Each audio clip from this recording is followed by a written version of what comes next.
Kate Russo, who grew up in Maine, is celebrating the release this week of her second novel. It's called Until Allison.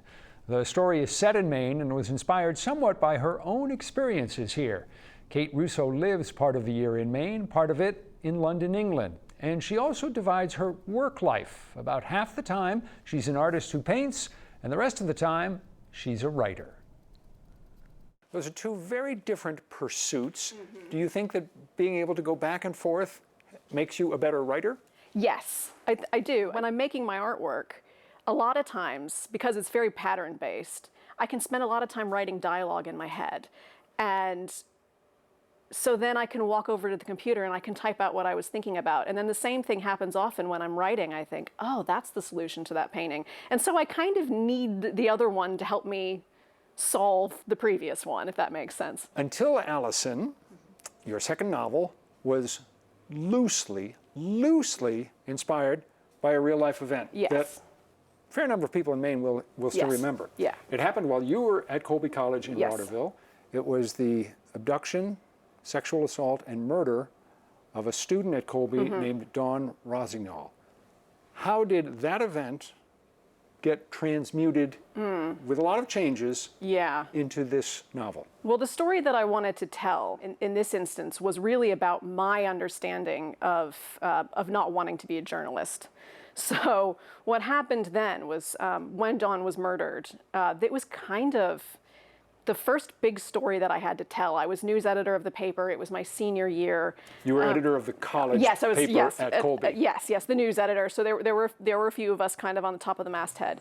And it was the moment in which I realized that I didn't have what it took to be a journalist and that I didn't want to tell this story. What was it in particular that made you come to that realization? I didn't want to go to the news conferences and ask questions. We were trying to work out who it was who was going to go talk to her roommates, and I knew immediately I didn't want it to be me. I wanted to give them their privacy. And it's just, it's not the frame of mind of a journalist, is it? And I'd been doing this for 3.5 years. I was thinking about going to journalism school. And yeah, boom, beginning of senior year, this horrible thing happens. And I realized that I absolutely do not want to be a journalist. There's some dark stuff in the book. Yeah. So this is a weird question, but did you enjoy writing it?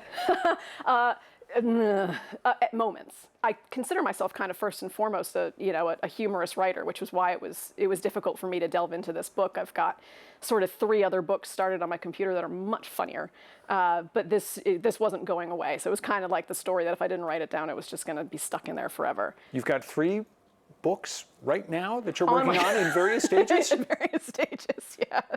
How do you do that? Yeah, some of them haven't been touched for like a year, but I'll get back to them. It's just, once you get an idea in your head, you just got to write it down. You spend part of the year living in England, where your husband is from. Yeah. Do you find it's easier or more difficult to write about Maine when you're over there? I actually enjoy writing about Maine when I'm over there, and I enjoy writing about London when I'm here. I think that kind of distance, that kind of perspective is always really, really good, to step away from an environment and write about it and then go back. And then I'm always hearing things because I love dialogue. So I'll hear the way somebody says something in London and I think I'll write it down. I got to remember to use that same thing here because we all, both places, they speak so differently and what's important to them is different. So, yeah.